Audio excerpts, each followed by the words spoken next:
Ever wondered how to take care of a rose flower plant? There's a certain charm to these blossoms, their vibrant hues and fragrant aroma, that make them a stunning addition to any garden. And with the right care, they can flourish year-round. Today, we're going to explore the world of roses, from propagation methods to the best soil and location. We'll also delve into watering techniques and homemade fertilizers to ensure your roses are the talk of the town. So let's dive into the world of roses and learn all about their care and maintenance. So, how do we get started with rose plants? Well, there are several methods of propagation. The first method is through seeds, which is simple but requires patience as you wait for the seeds to germinate. Then there's the cutting method. This involves taking a cutting from a mature rose plant and nurturing it until it develops roots of its own. This method is often preferred as it's relatively quick, and the offspring usually mirrors the parent plant. Lastly, we have grafting.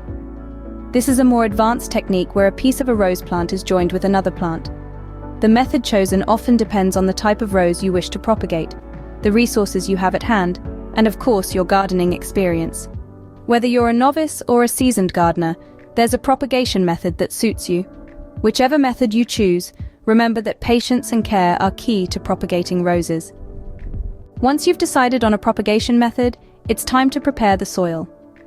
Roses have a preference for well-draining soil with a slightly acidic pH, ideally between 6 and 7. To achieve this, a mixture of garden soil, compost, and coarse sand in equal parts is often the best bet. Start by loosening the soil with a garden fork or tiller to about a foot deep. This promotes better root growth. Then add organic matter like compost or well-rotted manure. This not only enriches the soil, but also improves its texture and drainage. But how do you know if your soil is just right? Well, that's where soil testing comes in. It's a simple process that can be done with a home testing kit or through a local extension service. This will give you an accurate measure of your soil's pH and nutrient levels. With the soil prepared, you're ready to plant your roses. Now that your roses are in the ground, let's talk about location, water, and fertilizer. Location is paramount for your roses. Most varieties love sunlight, and they need about 6 hours of direct light each day, so make sure you plant your roses where they'll get plenty of sun, but also where they're protected from harsh afternoon rays. Water is just as crucial. Roses are thirsty plants, but they don't like to be drenched. A good rule of thumb is to water deeply but infrequently, allowing the soil to dry out between waterings. This encourages the roots to grow deeper, seeking moisture and creating a more robust plant. Now, let's discuss fertilizers. Sure, you can buy them from the store, but why not make your own?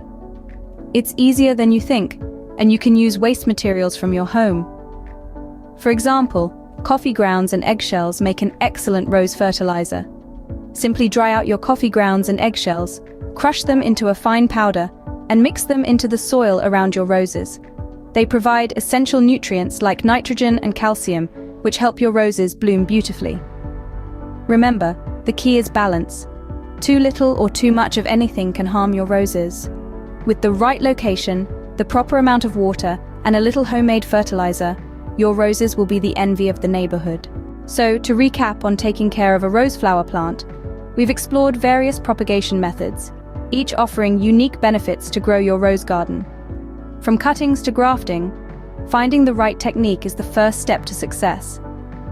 We also discussed the importance of soil preparation, emphasizing that a well-draining and nutrient-rich mix is the key to flourishing roses.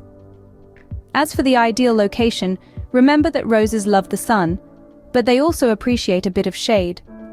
Striking the right balance can make a world of difference. In terms of watering, moderation is key. Overwatering can be just as harmful as underwatering. Lastly, we dived into the world of homemade fertilizers. From kitchen scraps to compost, creating a nutrient-dense feed can be as simple as looking around your home. With these tips, you're well on your way to having a beautiful rose garden. Happy gardening!